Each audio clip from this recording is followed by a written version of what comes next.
मीराबाई वर्षों तक वृंदावन नहीं गई।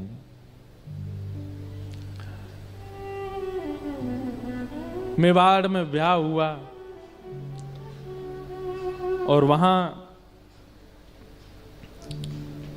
जब कुंवर भोजराज उनका देहावसन हो गया, उसके बाद रहने लगी तो उनके देवर राणा उनको उनकी भक्ति भाव प्रिय नहीं थे। कई बच्चे आज भी परेशान रहते हैं, हमसे तो युवा मिलते हैं तो महाराज जी बड़े परेशान होकर मिलते हैं। महाराज जी हमारी माता जी को अच्छा नहीं लगता, हम कथा सुनते हैं, हमारे पिताजी को भाता नहीं, हम लोग तिलक लगाते हैं। ऐसे माता पिताजी से हम कहेंगे क्या अच्छा लगता है? वो बेचारा रात भर पड़ा रहे नाली में उल्टा पी के, वो अच्छा लगता है? कुछ गलत काम करे वो अच्छा लगता है? पर स्त्री संग करे वो अच्छा लगता है? मांस मदिरा आदि करे वो अच्छा अरे वैष्णव भाव में कोई भक्त बालक यदि है तो माता पिता को इससे चिंता क्यों होती है? आजकल कई माता पिता आते हैं और वो निवेदन करते हैं महाराज जी इससे कहो थोड़ा कम भक्ति करे। मैंने कहा वाह, क्यों? अरे जे इतनी भक्ति करता है इसको फिर अपनी जैसी कैसी मिलेगी? मैंने बेटा चल खाना पीना शुरू कर दे, वो तो मिल ही जाएगी, खाना पीने वाली मिल जाएगी, भक्त नहीं मिलेगी। कैसी चिंता? हमारी आपसे प्रार्थना है, विशेष रूप से युवा जिनके ब्याह नहीं भये हैं, ब्याह करो। अगर कथा में बैठे हो तो, यहां बैठे हो तो इसका मतलब है वैष्णवी हो, करना वैष्णव से, नहीं तो जीवन फिर बहुत मुश्किल हो जाएगा। हम मीराबाई जैसे सहनशीलता नहीं है हमारे भीतर। बहुत पीड़ा होती थी उनको कि ये क्यों इतना भजन करती हैं, क्यों इतना नृत्य करती हैं, क्यों इतना आनंद करती हैं। अनेक प्रयास किए, सबको कथाएं पता हैं।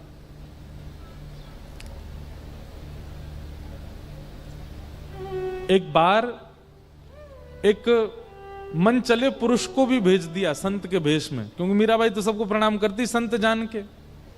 संत भेष देखा नहीं कि मीराबाई प्रणाम करती, दंडवत करती। संत भेष में आया, आकर के बोला सुनिए आपके गिरधर लाल मेरे स्वप्न में आए थे। मीराबाई बोली अच्छा आपके स्वप्न में आए थे? बोला हाँ। क्या कहा मेरे ठाकुर जी ने? बोले मेरे ठाकुर जी ने, आपके ठाकुर जी ने कहा है कि भैया मीरा अकेली है, अब तुम उसके संगी रहो। एक प्रकार से जैसे पति पत्नी रहते हैं, अब तुम वैसे मेरे संग रहना शुरू कर दो, तुम्हारे ठाकुर जी ने मुझको स्वप्न में ये आज्ञा दी है। अब मीराबाई समझ गई कि ये तो किस प्रकार के भाव का है। एक बात कह दें, बुरा नहीं मानना, हमको कहने में संकोच तो हो रहा है पर हम कह देते हैं। कई लोग हमको पत्र लिख के भेजते हैं, आपके लाल जी ने हमको आज्ञा की कि आप हमसे ब्याह करो। कई बार ऐसे पत्र आ जाते हैं, बेचारे लाल जी हमारे बीच में लटक। मैं लाल जी की ओर देखूं, मैंने सही में तुमने दियो का स्वप्न? एक बार तो हमारी माता जी से थोड़ी ही छोटी माता जी, उनका आया, उनको लाल जी ने स्वप्न दिया। हम लगी जय हो। तो मीराबाई का ये चरित्र जब हमने पढ़ा तब हमारे मन को संतोष हुआ। मैंने कि नहीं नहीं, वहां उस समय में भी थे ऐसे। तो मीराबाई से बोली कि आपके गिरधर लाल जी ने हमको स्वप्न दिया है कि तुम मीरा के संग रहो और तुम हमारी सेवा किया करो, अंग संग किया करो। मीराबाई बोली आप बड़े दूर से आए होंगे, थके आ रहे हैं, कुछ बात तो लीजिए, बैठिए ना, आपकी आज्ञा मानूंगी मैं। विराजो। प्रसाद पवाया, भोजन कराया, बढ़िया सुंदर चकाचक आनंद कराए। और जहां संतों की जमात बैठी थी, सब मीराबाई के सत्संग में आते थे, मीराबाई कीर्तन करती थी, संतों की सब मंडली बैठी थी। मीराबाई उनके बीच में ले गई और बोली, ठाकुर जी ने आज्ञा की है ना आपको? बोले हाँ। तो जो होगा इन संतों के बीच में ही होगा। और बैठ गई मीराबाई। बोले आप आइए, मुझे स्वीकार कीजिए। अब तो उस थर-थर कांपने लगा, उसके हाथ पांव कांपने लगे। भक्ति में इतनी सामर्थ होती है बंधुओं, भजन में इतनी सामर्थ होती है कि कोई दुराग्रही या दुष्कर्म करने वाला व्यक्ति आपके समीप भी आएगा ना, आपके भजन के भाव से वो कुछ अनुचित क्रिया करने से पहले 100 बार सोचेगा, नहीं कर पाएगा। मीराबाई ने कहा, मैं तो सब खुले हैं, मेरे सब संत महापुरुष ये मेरा जीवन है, जो हो इनके सन्मुख हो। उसके हाथ पैर कांपने लगे, नेत्रों में आंसू भर आए, चरणों में गिर गया। बोले कि मुझे क्षमा कर दें, मुझे तो राणा जी ने भेजा था कि आपसे जाके ऐसा कहूं, आप संतों की बात का निरादर नहीं करती, आप जैसे गिरधर लाल जी की स्वप्न हुआ है ये स्वीकार करती, और अगर मेरा स्पर्श भी करती तो राणा आपके बारे में दुष्प्रचार कर देता पूरे नगर में, ये उसकी योजना थी, मुझे क्षमा कर दें। चरणों में गिर गया और जीवन भर के लिए फिर सत्संगी हो गया। कैसे कैसे संकट सहे उन्होंने अपने जीवन में, लेकिन ठाकुर जी को नहीं छोड़ा, ठाकुर जी का भजन नहीं छोड़ा। विष का प्याला भेजा ये कहकर के कि ठाकुर जी का चरणामृत है, मीराबाई पी गई। सब लोग खिड़की से झांक रहे थे, अब नीली पड़ जाएगी, लेकिन कुछ नहीं हुआ मीराबाई को। और वही विष की 2 बूंद जिस वैद्य ने बनाई थी, राणा जी ने पकड़ के उसी को पिलाई। बोले कि तैने विष बनाया था, कुछ नहीं हुआ उसको, अब ये 2 बूंद बच्ची तू पी। वैद्य के पीते ही नीला पड़ गया, वो तो मर गया, मृत्यु हो गई। तब भी राणा की बुद्धि नहीं सुधरी, तब भी वो ये नहीं समझा कि मीरा भक्तिमती है, मीरा के ऊपर ठाकुर जी की कृपा है। श्रीमद् भागवत की कथा जब हम करते हैं तो वहां हम एक बात कहते हैं कि कलयुग आपके ऊपर प्रभाव डाल चुका है। इसका सबसे पहला प्रमाण यह होगा कि भजनानंदी वैष्णवों के प्रति आपके अंदर उपहास की भावना आ जाएगी, अविश्वास की भावना आ जाएगी। किसी का तिलक देख करके, किसी का वैष्णव भेष देख करके आपको उसके प्रति ऐसी भावना उत्पन्न होने लग जाए कि ये तो पाखंडी है, ये तो दिखावा करता है। समझ जाना, ये कलयुग का प्रभाव है। हम कह रहे हैं वो वास्तव में पाखंडी हो, वो वास्तव में दिखावा कर रहा हो, तो भी आपको ना लगे कि ये दिखावा कर रहा है, तब समझो कि आप कलयुग से बचें। आज मुझसे प्रश्न किया, शायद आपके पिताजी बोले कि महाराज जी, दुष्कर्म करने वाले, दूषित क्रिया करने वाले लोग सबसे ज्यादा धनवान हैं कलयुग में, क्यों? और भजन करने वाले, वाह वाह रे मौज फकीर आंधी, सब रे फकीर हैं, इससे आगे नहीं आता मुझे, चना चबेना ऐसे करके कुछ है ना? दीदी सुनाएंगे आज। तो भजनानंदी वो सम होते हैं, वो सरल होते, वो इतने धनवान नहीं होते। चलो हमारी बात छोड़ो, हम तो वृंदावनवासी, बाबा की बात छोड़ो, दीदी की बात छोड़ो, कोई सदगृहस्थ भी यदि भजन के प्रभाव में होते हैं तो वह भी उनकी अपेक्षा, दुष्कर्म करने वालों की अपेक्षा धनवान नहीं होते, वो ज्यादा धनवान होते हैं। क्यों? सबसे पहला इसका उत्तर यही है कि भक्त की अपेक्षा में, भक्त की उम्मीदों में धन है नहीं। पहली बात, वो प्रायोरिटी धन को रखता नहीं है, वो संग्रह नहीं करता। मैं कथा में कहता हूं, ठाकुर जी को भजने वाले की स्थिति लुटावे की है जाए, जमा करवे की नहीं। वो बांटना शुरू कर दे। आपने कोई अच्छी, आज बहुत बढ़िया पगड़ी पहनाई मुझे है? लेकिन वैष्णव स्वभाव कैसा होता है पता है? अगर कोई बढ़िया सो आग हो ना मेरे सामने और कोई बालक ऐसा लगा कि ये सुंदर है तो पहना देंगे। अब बलि देने वाले को हो सकता है मन में संकोच है, हमने ऐसी पहनाई। स्वामी जी के चरित्र में आता है कि बादशाह ने जाकर के मणियों की माल धर दी चरणों में। अब बादशाह बार बार अंकित करते हुए कहे ऐसी मणियां हैं इसमें, इन मणियों से चाहें तो ऐसे ऐसे घाट खरीदे जा सकते हैं, ऐसी ऐसी मणियां भर करके मैंने ये माला जो है अर्पित की है। स्वामी जी थोड़ी देर तो सुनते रहे उसकी बात। स्वामी जी तो बैठते थे सघन वन में, तभी एक हिरण निकल के आया, स्वामी जी के बगल में बैठ गया। स्वामी जी हाथ फेरते रहे, उसके प्रति इतना प्रेम आ गया कि जो मणि बादशाह ने मणियों की माल पहनाई, उठा करके हिरण को पहना दी। अब ये देख करके सामने बैठे व्यक्ति को तो बड़ा अपमान लगा बादशाह को। बोले मैंने इन मणियों की माल इनके चरणों में अर्पित की, श्रद्धा सुमन अर्पित की, और ये एक जानवर को पहना दिया। चलो मानव को पहनाते तो बात समझ भी आती, एक जानवर को। और इतने में ही ना जाने क्या हुआ, जोर की कोई आवाज हुई किसी शेर आदि की, वो हिरण चौकड़ी मार करके भाग गया जंगल में। मानो बादशाह तो ऐसे हो गया कि राम राम, कितने करोड़ मेरे चले गए जंगल में। अब तो वो मन में स्वामी जी के प्रति ऐसी भावना रखने लगा, कैसे महात्मा के पास आ गया, बिल्कुल मेरी वस्तु की कदर नहीं की। स्वामी जी तो अंतर्यामी, सब समझ जाते हैं। स्वामी जी ने इतने में ही कोई स्वर छेड़ा, और वह स्वर जैसे ही प्रकट हुआ मुख से, स्वामी जी का स्वर जो ठाकुर जी को प्रकट कर देता है, उसमें प्रकृति स्तब्ध हो जाए कोई बड़ी बात नहीं।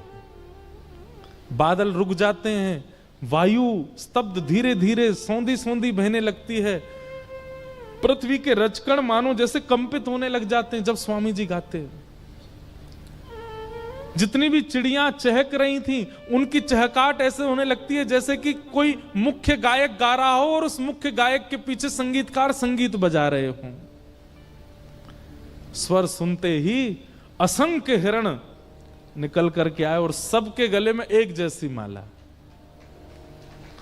और स्वामी जी ने वो बादशाह को कहा, क्यों रे, तेरी कौन सी है, अपनी वारी लेके जाइयो, जो तेने पहनाई वही लेके जाइयो, कोई दूसरी लेगो तो दारी के देखेंगे तो है।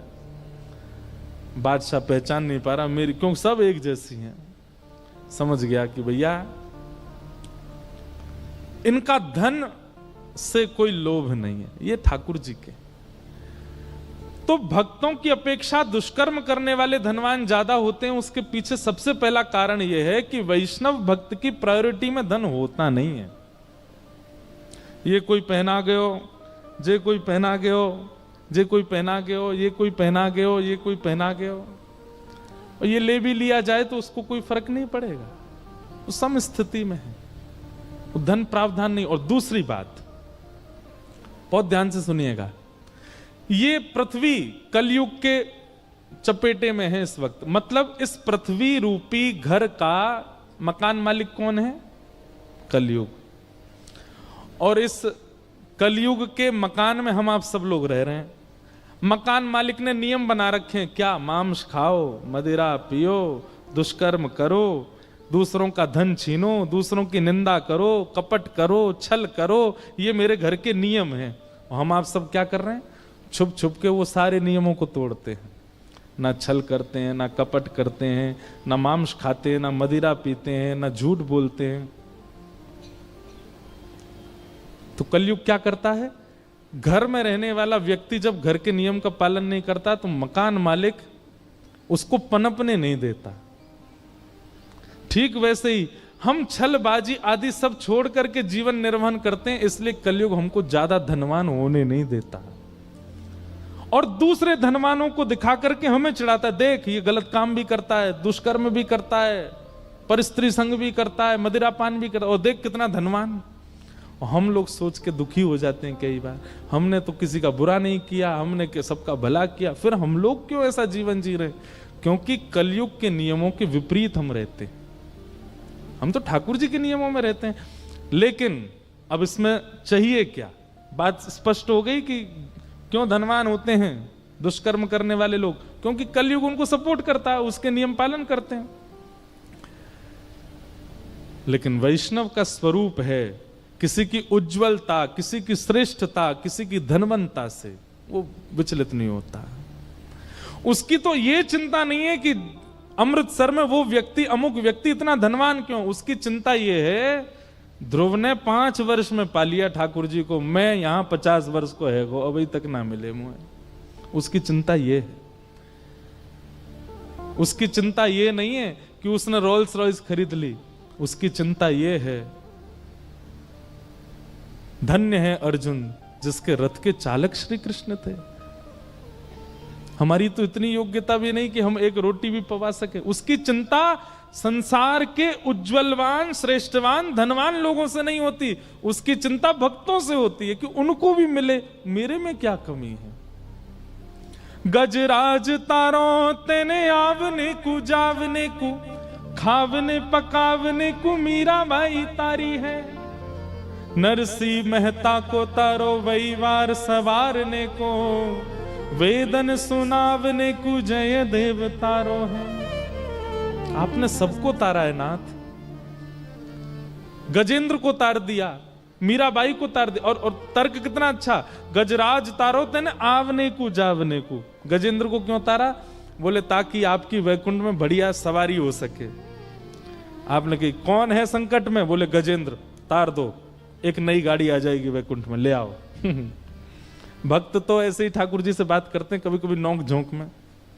और खावने पकावने को मीराबाई तारी है। राजस्थान की,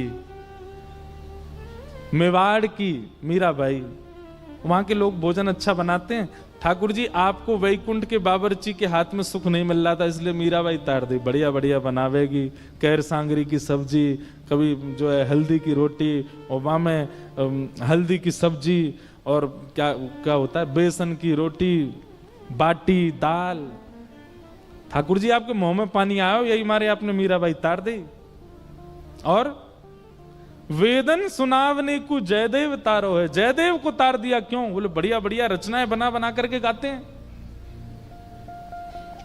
नरसी मेहता को तारो वहीवार सवारने को। इतने लोग दान दक्षिणा, दान पेटियां भर जाते हैं, कोई सोने का मुकुट, कोई चांदी का सिंहासन। आपने सोची एक अकाउंटेंट होना चाहिए, नरसी मेहता को तार दिया। हाँ भाई, सब लेखा जोखी रखा करो, पर नाथ मैं तो आपके किसी काम का नहीं हूं, मुझसे आपका कोई काम नहीं बनेगा, लेकिन आप तारणहार हो ये बात तब सिद्ध होगी जब मुझे तार के दिखाओ। मैं आपके किसी काम का नहीं, मुझ पे ना रोटी बनानी आती, ना मैं आपका वाहन बन सकता, ना मैं आपका व्यापार संभाल सकता, ना मैं आपका श्रृंगार कर सकता, मैं आपके किसी लायक नहीं हूं, लेकिन आपका नाम तारणहार है, आपका नाम पालनहार है, मैं अयोग्य हूं, मुझे तार के दिखाओ।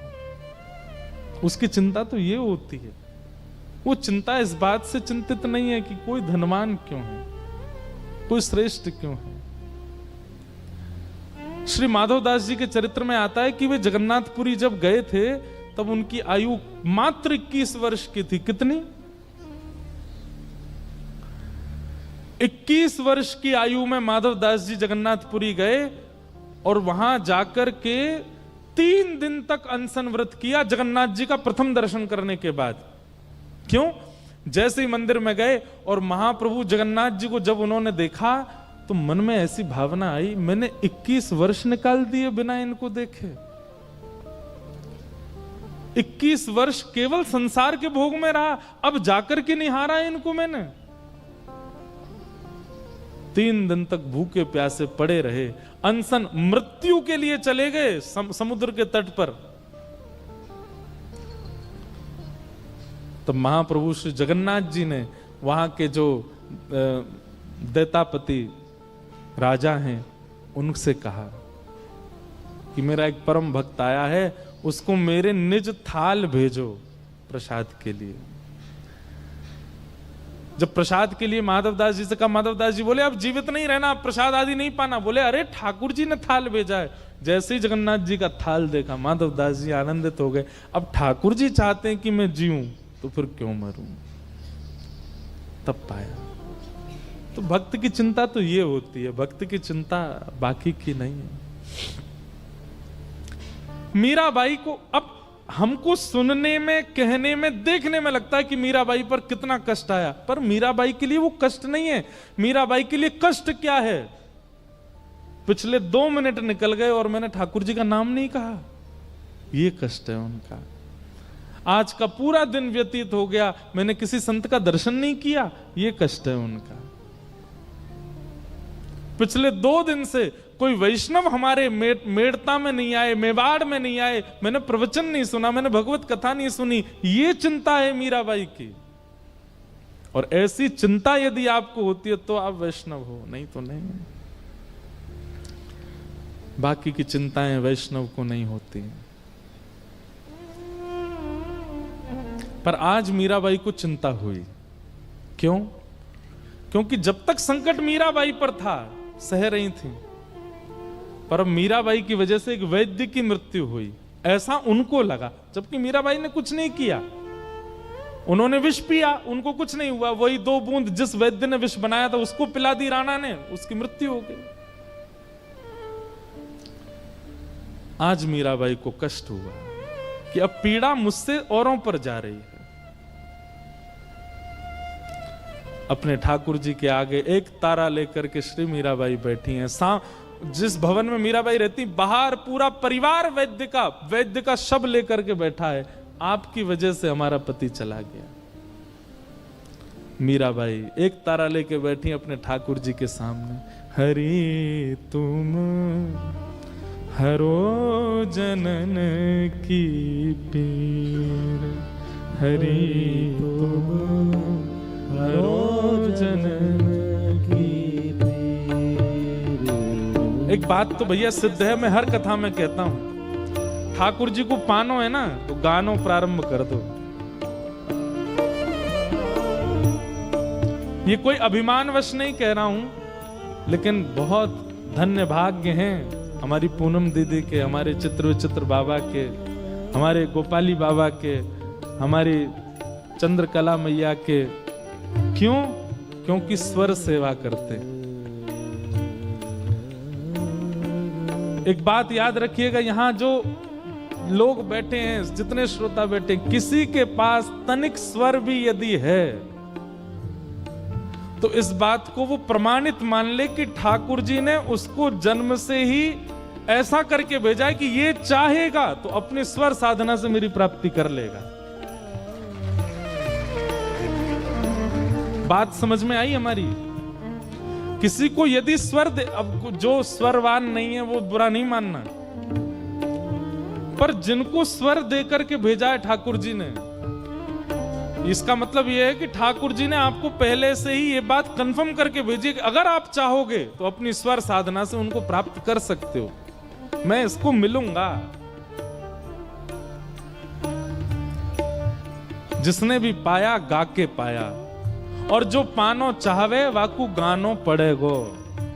मीराबाई गाती है, हरि तुम हरो जनन की पीर, हरि तुम हरो जनन की पीर, हरि तुम हरो जनन की पीर, हरि तुम हरो जनन की पीर। द्रौपदी की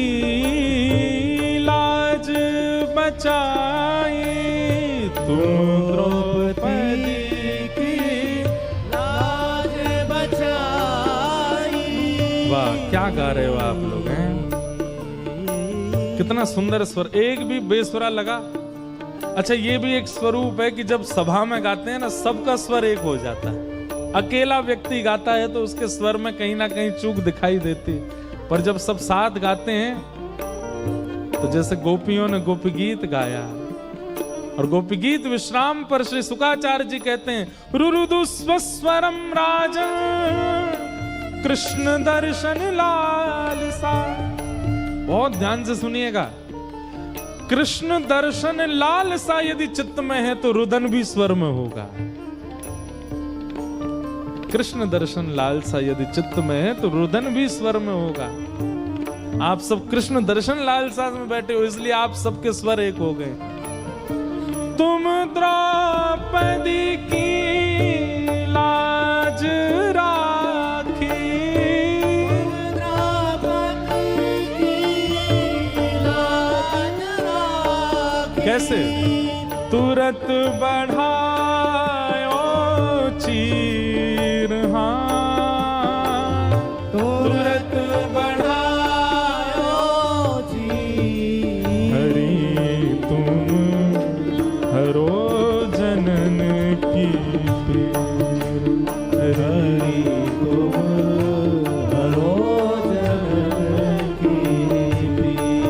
हाँ हरि तुम हरो जनन की पीर, हरि तुम हरो जनन की पीर। भगतन कारण धार्यो नर हरि, भगतन कारण धार्यो नर हरि। भगतन कारण आप ही धार्यो, भगतन कारण आप ही धार्यो। नर हरि शेष शरीर, हाँ नर हरि शेष शरीर। हे हिरण्यकश्यप मार गिरायो, हिरण्यकश्यप मार गिरायो। हिरण्यकश्यप मार गिरायो, हिरण्यकश्यप मार गिरायो। धार्यो नाही धीर, हाँ धार्यो नाही धीर। हरि तुम हरो जनन की पीर, हरि तुम हरो जनन की पीर। हाँ हरि तुम हरो जनन की पीर, हरि तुम हरो जनन की पीर। बूढ़त गजपति राख लियो तुम, बूढ़त गजपति राख लियो तुम। कियो बाहर लेनीर, कियो बाहर लेनीर। हे दासी मीरा लाल गिरधर, दासी मीरा लाल गिरधर। दासी मीरा लाल गिरधर, दासी मीरा लाल गिरधर। चरण कमल पर शीश, हाँ चरण कमल पर शीश। हरि तुम हरो जनन की पीर, हरि तुम हरो जनन की पीर। हरि तुम हरो जनन की पीर, हरि तुम हरो जनन की पीर। मीराबाई गा रही हैं हरि तुम हरो जनन की पीर। और गाते गाते गाते जब उन्माद नृत्य करने लगी अपने गिरधर गोपाल के सामने, अर्धरात्रि का समय था जब मीराबाई ने गाना प्रारंभ किया। और ब्रह्म वेला जैसे ही प्रारंभ हुई, बाहर शव लेकर के पूरा परिवार बैठा था वैद्य का, नीला पड़ा है शव। और यहां राणा और मीराबाई की ननद उदाबाई ये सब तमाशा देख रहे हैं। और तभी मीराबाई के नृत्य करते करते करते करते करते नेत्रों से जब अविरल अश्रुधार गिरने लगी, देखते ही देखते वैद्य का जो शरीर था वो नीलेपन से सामान्य होने लगा और थोड़ी देर में उठ करके बैठ गया, जीवित हो गया। और जितने लोग वहां खड़े थे सब मीराबाई की जय जयकार, गिरधर गोपाल की जय जयकार करने लगे।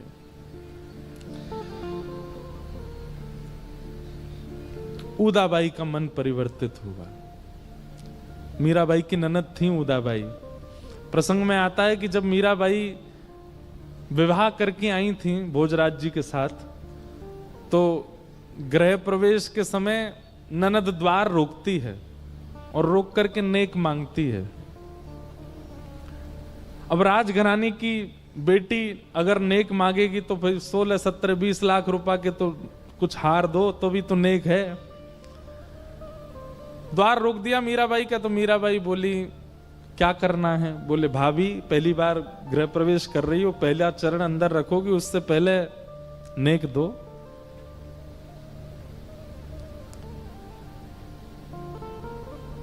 और सब वहां कह रहे थे, बोले गले का हार देंगे। अरे मीराबाई तो मेड़ता के राजकुंवर की पुत्री हैं, ये तो इतना देंगी, ये देंगी, वो दूंगी, ऐसा ऐसा सब कहने लगे।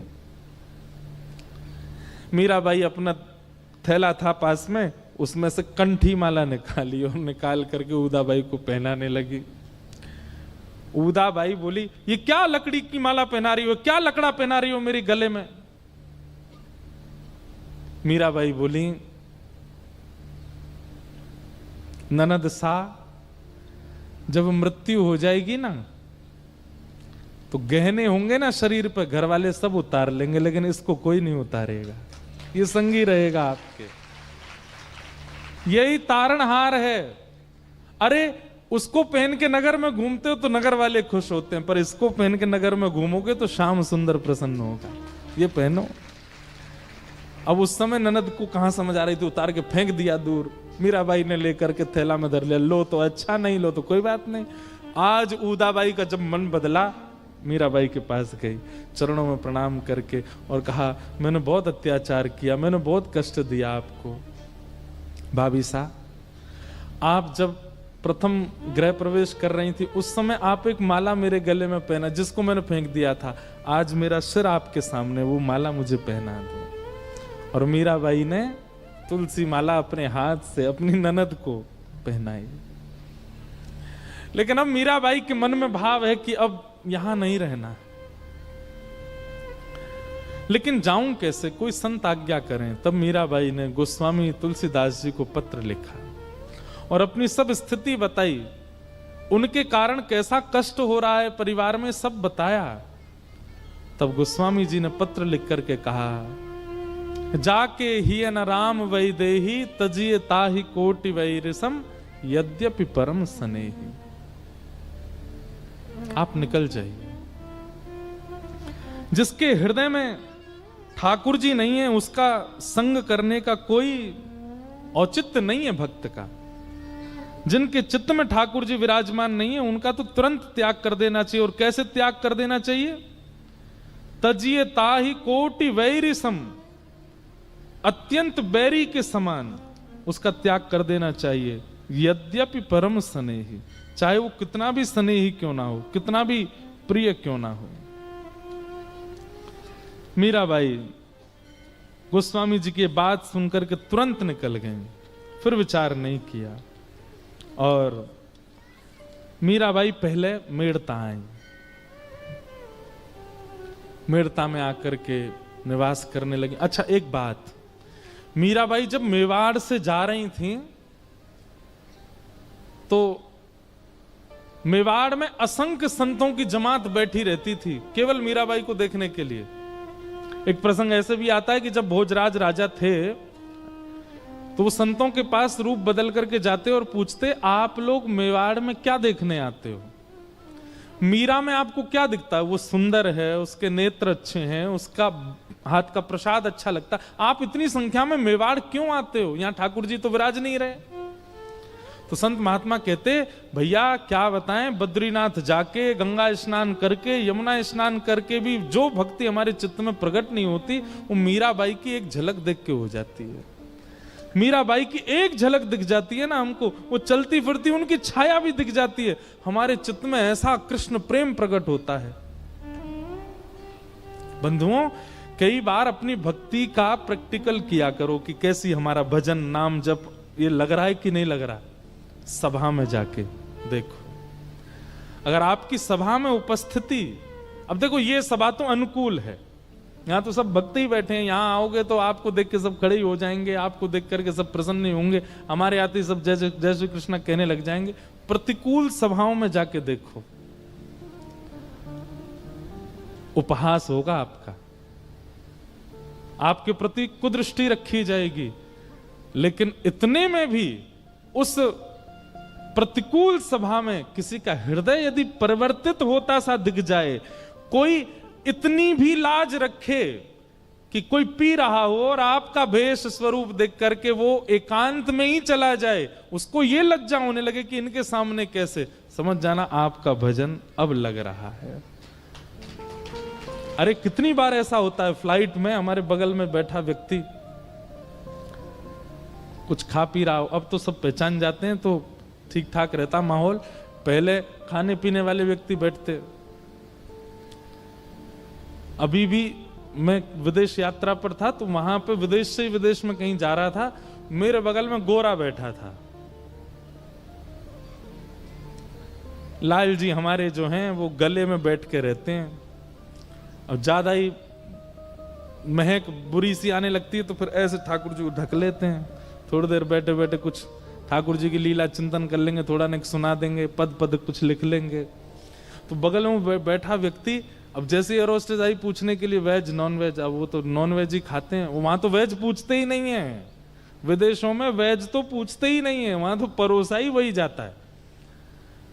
तो जब एयर होस्टेस आई तो वो मुझसे उसने कहा उससे, बोले 1 मिनट में पूछूं, तो फिर उसने मुझसे पूछा आपको कंफर्टेबल होगा मैं खाऊं? मैंने पूछा क्या खाओगे, फिर उसने बताया कि, तो मैंने कहा अगर सीट अवेलेबल हो तो मैं वहां चला, तो बोले नहीं आप बैठे रहो मैं जा रहा हूं। सीट बदल करके उसने कुछ और पाया और वो फ्लाइट लैंड होने तक आया ही नहीं मेरे पास। इस बात से हमको ये लगी कि नहीं, लाल जी नेक तो खुश हैं सेवा से कि एक विपरीत भोजन आदि सेवन करने वाले व्यक्ति को संकोच हुआ पाने से पहले कि इनके सामने पाऊं कि नहीं। कभी प्रतिकूल परिस्थिति में जाइए, और विशेष रूप से हम मंच पर रहने वाले लोगों को तो ये करना ही चाहिए। हम लोग क्या हमेशा अनुकूल परिस्थिति में ही जाते हैं, जहां सब लोग जानते हैं, सब लोग पूछते हैं, सब लोग वंदन करते हैं, सब लोग जय जयकार करते हैं। कभी कभी प्रतिकूल परिस्थिति में जाकर के अपने भजन के पैरामीटर को नाप के आया कीजिए कितना है। एक को भी लज्जा नहीं हुई है, सब जो खा रहे हैं, जो पी रहे हैं, जो कर रहे हैं उसी में ही व्यस्त हैं। अरे चलो आप किसी मॉल में मत जाओ, पब में मत जाओ, गंदी जगह मत जाओ, ब्याह में ही चले जाओ। किसी का ब्याह चल रहा हो, ब्याह में भी तो कुछ लोग होते हैं जो विपरीत क्रिया कर रहे होते हैं, नाच रहे होते हैं, बैंड बाजे बज रहे हैं, धुआंधार उल्टे सीधे गानों पर। लेकिन आपकी वैष्णव स्थिति उनके चित्त को थोड़ी देर के लिए लज्जित यदि करती है, थोड़ी देर के लिए उनको ऐसा था अभी ये खड़े हैं, अभी तो नहीं नाचूंगा मैं, समझ जाओ कि आपका भजन फल देता है। आपका भजन किसी अन्य को दूषित कार्य करने से थोड़ी देर के लिए सही रोक तो रहा है, लेकिन केवल आडंबर होगा हमारे अंदर तो फिर जो जैसा है वैसा ही रहेगा, उसमें कोई परिवर्तन आने वाला है नहीं। मीराबाई की उपस्थिति, मीराबाई का दर्शन, अरे कथा सुनिए नरवाहन की। जो नरवाहन पूरे ब्रजमंडल में हाहाकार मचा रखा था, जिसने, उसको पता चला कि श्री राधा वल्लभ लाल को लेकर के हितरवंश महाप्रभु पधारे हैं, और पता चला है कि खूब सारे सोने चांदी हीरे जवाहरात गहनों से लबालब संदूकें भर भर के लाए हैं। किसी ने हितरवंश महाप्रभु से कहा, बोले महाराज आप वृंदावन आ तो गए हो, इतनी धन संपत्ति लेके आ तो गए हो, अपने ठाकुर जी को लेके आ तो गए हो, लेकिन इस पूरे वृंदावन क्षेत्र में, वृंदावन में पहले कोई रहता तो नहीं था, वो वन था। और दिल्ली से आगरा यमुना जी के मार्ग से बड़े बड़े जहाज जाया करते थे। पहले यमुना जी खूब विशाल थी, खूब गहरा जल था, बड़े बड़े जहाज चलते थे व्यापारियों के। तो वृंदावन में नरवाहन रहता था, जो कि अपनी समस्त मंडली के साथ उन जहाजों को लूटता था। उसका इतना खौफ था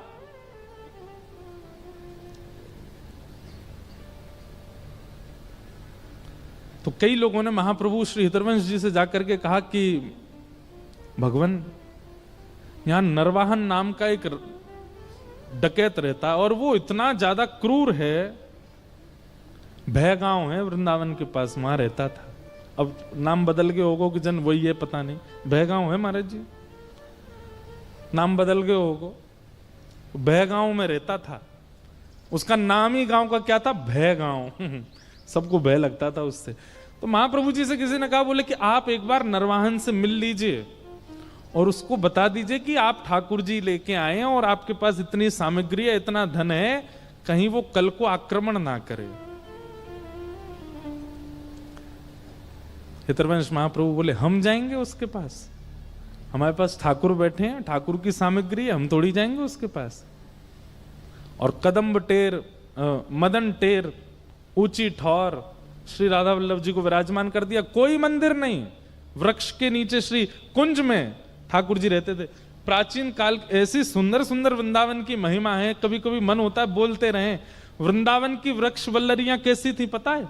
जैसे ही ठाकुर जी विराजमान कर दिए, अपने आप कुंज निकुंज ऐसे आड़ बना लेती ताकि ठाकुर जी के ऊपर धूप ना आवे, जल की बिंदु ना गिरे। मतलब अपने आप ही बेल सचल हो जाती थी, क्योंकि वृंदावन के वृक्ष साधु संत ही हैं, सब गोपी जन ही हैं, ये तो सब मानते ही हैं। पर अब नहीं होता ऐसा। अब तो वृंदावन बिल्डिंग बन हो गया, होल्डिंग बन हो गया, भीड़ वन हो गया, भीड़ वन। कौन सा वन? भीड़ वन।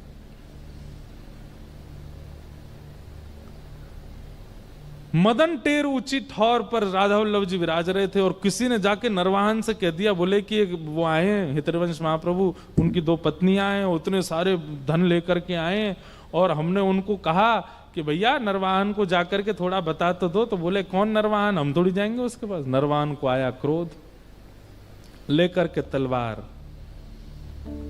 और जा रहा है। जैसे ही पहुंचा तो प्रातः काल का समय था, श्री राधा वल्लभ जी का श्रृंगार करके श्री हितरवंश महाप्रभु सन्मुख बैठे हैं, रूप माधुरी का दर्शन कर रहे हैं। बसो मोरे नैनन में दो चंद, गा रहे हैं। और तभी वहां नरवाहन का आना हुआ। तो नरवाहन ने आकर के जो झाड़ी थी चारों तरफ, केवल एक झाड़ी को अपनी तलवार से पकड़ करके किनारे किया है, और उस झाड़ी की आवाज से महाप्रभु जी ने केवल इतना मुख पीछे किया है, आधा मुख, ऐसे पीछे पूरे नहीं मुड़े, केवल इतने मुड़े हैं। और यहां जहां ठाकुर जी खड़े इतनी पीछे, बिल्कुल पीछे नरवाहन है, केवल इतना मुख देखा महाप्रभु जी का, और इतना मुख देखते ही हाथ से तलवार गिर गई, स्तब्ध हो गया, शरीर कंपायमान होने लगा। पहले तो महाप्रभु जी को देखा, फिर सामने खड़े श्री राधा वल्लभ जी को देखा। ऐसी सुंदर जोड़ी कभी देखी नहीं उसने जीवन में। घुटनों के बल, अभी कुछ कहा तक नहीं है महाप्रभु जी ने, उठे तक नहीं है, बोले तक नहीं है, पूरा पूरा देखा भी नहीं है उसको, केवल आधा मुख देखने मात्र से नरवाहन की स्थिति ऐसी होगी, रोने लगा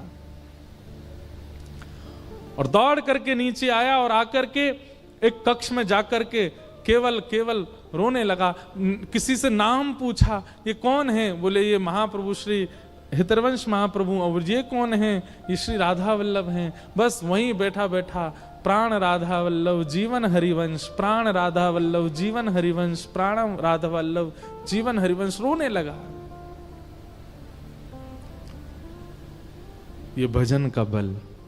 केवल आधे मुख के दर्शन से अत्यंत क्रूर परिवर्तित हो गया। हमारी उपस्थिति से किसी के चित्त में लज्जा भी ना आवे गलत करते समय, कैसा भजन हमारा। इसी बात को भीष्म पितामह से कहते हैं भगवान भागवत में कि मुझे इस बात का आश्चर्य पितामह कि आपकी उपस्थिति होते हुए भी द्रौपदी का चीरहरण कैसे कर रहा था दुशासन। क्योंकि अभी तक पितामह भीष्म की इसी बात से प्रशंसा थी कि इन जैसा भजनानंदी, इन जैसा त्यागी, इन जैसा विरक्त कोई नहीं है। लेकिन ठाकुर जी ने छोटी सी बात कहकर के पितामह भीष्म को आईना दिखाया। लज्जा नहीं हुई दुशासन को आपके सामने द्रौपदी का चीरहरण करते समय। कहीं ना कहीं आपका भजन जिसका आप गुमान करते हैं, आपका त्याग, आपका बाल ब्रह्मचर्य जिसका आपको अभिमान होता है, मत करिए। आपकी उपस्थिति से कोई लज्जा नहीं हुई दुर्योधन को, दुशासन को। युद्ध हुआ बात अलग है, उन्होंने पांडवों की राजगद्दी हड़प ली बात अलग है, पर एक नारी को निर्वस्त्र किया जा रहा था और आप वहां बैठे थे। किस बात का अभिमान है आपको? एक व्यक्ति के चित्त में लज्जा तक प्रकट नहीं कर पाए आप। तब भीष्म पितामह बोले कि बात सत्य है। तो इसका मतलब ये प्रमाणित बात है कि आपका भजन आपकी उपस्थिति से आपके दायरे को क्रिएट करता है। अगर उस दायरे में आने वाला व्यक्ति तनिक भी लज्जा ना करता हो दूषित करने में, तो आपका भजन व्यर्थ है। आज हमारे वृंदावन के पूज्य श्री प्रेमानंद जी महाराज हैं, जब वो निकलते हैं, आप उस समय वहां बैठे लोग या लाखों की तादाद में जो उपस्थित व्यक्ति हैं, वो परिवर्तित हो जाते हैं। उनका चित्त मलिन था, वो शुद्ध होने लग जाता है, वो अपने दूषित कार्यों को छोड़ने लग जाते हैं। कैसे? क्योंकि कहीं ना कहीं एक महापुरुष का भजन उसकी उपस्थिति से प्रकट हो रहा है। तो जितने वैष्णव यहां बैठे हैं, कभी कभी पैरामीटर नाप के तो आओ, अपना कहीं विपरीत जगह जाकर के देख के तो आओ आपका भजन कैसा चल रहा है आजकल। लेकिन हां, एक बात का ध्यान रखना, कहीं आपकी उपस्थिति से अगर सामने वाला लज्जा में आ जाए, थोड़ा अपने कार्य को छोड़ दे या थोड़ा संकोच में आ जाए, तो अभिमान मत कर बैठना अपने भजन का। भले कृपा मानना ठाकुर जी की, उनकी कृपा है। मीराबाई मेड़ता आ गई। क्यों? प्रतीक्षा कर रही हैं कि वृंदावन बुलाएगा तो जाऊंगी। मैं ये बात कहता हूं कथा में कि आप ऐसे मत चले जाया करो मुंह उठा के। भाई, जब हम सामान्य संसार में भी किसी के ऐसे ही नहीं चले जाते, प्रतीक्षा करते, थोड़ा तो मान रहता है कि बुलावे तो जामे। वृंदावन की भी प्रतीक्षा करो कि बुलावे, और वृंदावन जब बुलावेगा उसके 3 प्रमाण तो हम दे चुके हैं पहले। पहला, स्वप्न में दर्शन। दूसरा, वृंदावन से कोई प्रसाद आपके घर सहज आ जाना। तीसरा, कोई ब्रजवासी आपके नगर में आ जाए। ये 3 प्रमाण है कि वृंदावन बुला रहा है। और चौथा सुनो, जैसे जल बिन मछली तड़पती है ना, ऐसी स्थिति हो जाए, भोजन ना सुहाए। अष्ट सखा गाते हैं, माई मेरो मन हरो, सांवरो घर अंगना ना सुहावे। ना सुहाए कुछ भी, कोई कितनी भी बढ़िया वस्तु कुलचे लाके धर दे आपके सामने, नहीं भा रहा हो, अब तो वृंदावन जाना है। कोई कितनी भी सुंदर वस्तु दे दे, आपकी स्थिति नहीं, अब तो वृंदावन जाना है। बस रह ना पा रहे हो तब जाओ वृंदावन। मीराबाई अब उस स्थिति की प्रतीक्षा कर रही हैं। कब हो मिले पिया मो। मीराबाई के सुंदर पदों में एक मेरे को ये बहुत भाता है, ध्यान से सुनना। कब हो मिले पिया मोरा गोविंद, कब हो मिले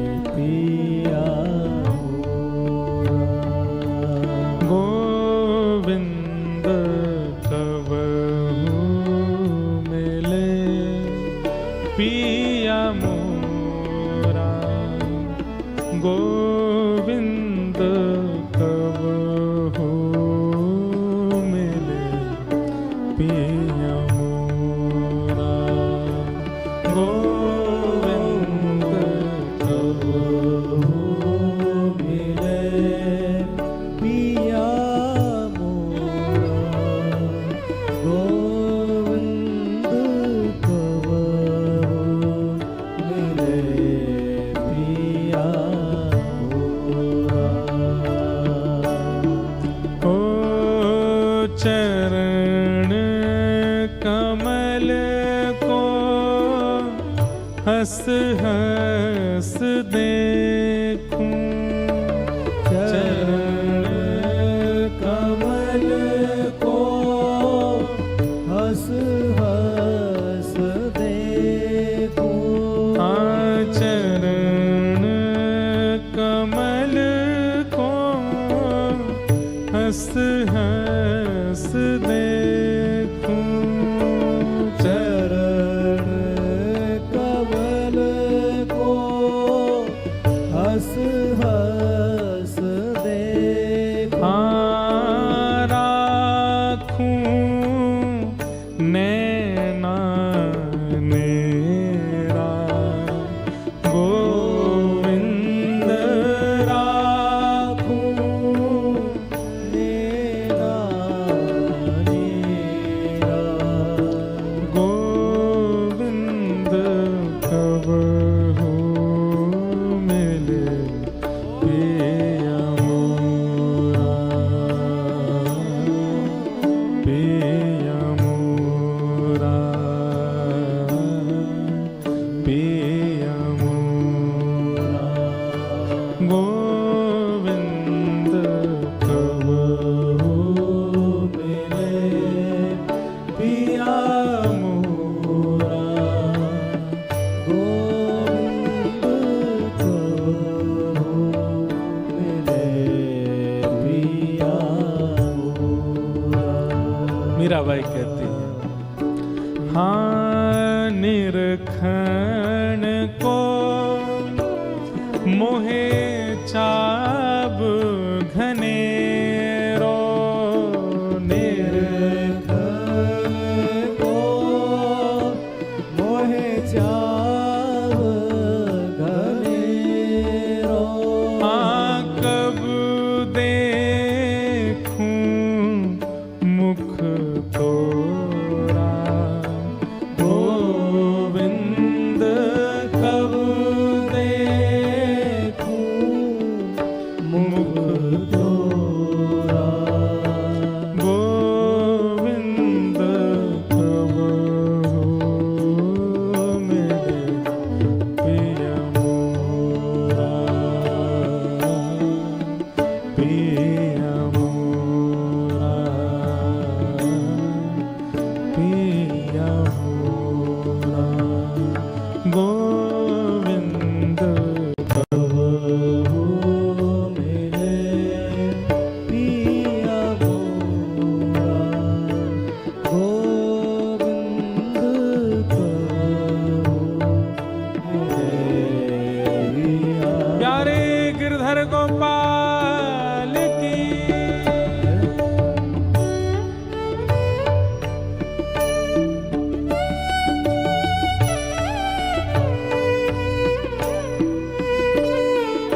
नहीं धीरज, व्याकुल प्राण धरे नहीं धीरज। हे मिल तू मीत सवेरा, गोविंद मिल तू मीत सवेरा, गोविंद मिल तू मीत सवेरा, गोविंद मिल तू मीत सवेरा। गोविंद कब हो मिले पिया मोरा, पिया मोरा, पिया मोरा, गोविंद कब हो मिले पिया मोरा, गोविंद कब हो मिले पिया मोरा, पिया मोरा। हो मीरा के प्रभु गिरधर नागर, मीरा के प्रभु गिरधर नागर, मीरा के प्रभु गिरधर नागर, मीरा के प्रभु गिरधर ये नागर। मीराबाई तब ये पद गाती हैं जब तक वृंदावन मिला नहीं, व्याकुल हैं बहुत, अपने हृदय से लगा करके प्यारे गिरधर गोपाल को एकांत में बैठी रहती हैं। कई लोग उनको विधवा के रूप में देखते हैं, कई लोग उनको विक्षिप्त के रूप में देखते हैं। कई बार तो छोटे छोटे बालक घूमते घूमते अगर मीराबाई के पास आ जाते तो माता पिता पकड़ के ले जाते हैं। एकांत में रहती हैं मीराबाई और बस प्रतीक्षा कर रही हैं। कितनी लंबी प्रतीक्षा है, अभी भी इतनी यातना, इतना सब कुछ सहने के बाद भी वृंदावन नहीं मिला है, लेकिन विश्वास डगमगाया नहीं है मीराबाई का। मीरा के प्रभु गिरधर नागर, मीरा के प्रभु गिरधर नागर, मीरा के प्रभु गिरधर नागर, मीरा के प्रभु गिरधर नागर। हे ताप तपन बहु तोरा, गोविंद ताप तपन बहु। हे श्याम सुंदर, मीराबाई कभी कभी व्यंग में बोलती हैं क्या, सबसे ज्यादा गर्म ताप यदि किसी का है ना तो वो कृष्ण से प्रेम करने का है। कोई यदि गर्म वस्तु पकड़ करके अपना हाथ उछता देता है पीछे को, मानो जैसे जल गया हो, मीराबाई देख के हंसती है। अभी कृष्ण ने प्रेम की ताप नहीं दी है तुझे, ये सामान्य ताप तो अब मुझे पीड़ा ही नहीं देते। अब मीराबाई को ताप से रुदन ना होके अब हंसी आती है, लेकिन अड़ी हैं, खड़ी हैं सब सहने को। ताप तपन बहु तोरा, गोविंद ताप तपन बहु तोरा, गोविंद कबहु मिले पिया मोरा, पिया मोरा, पिया मोरा, गोविंद कबहु मिले पिया मोरा, गोविंद कबहु मिले पिया मोरा, पिया मोरा,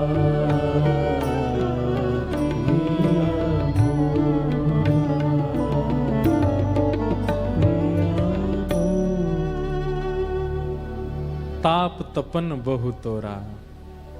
ठाकुर जी कितना ताप देते, व्याकुल प्राण धरत नहीं धीरज, अब प्राण रुक नहीं पा रहे हैं। और वही समय आया जब मीराबाई वृंदावन को गई हैं।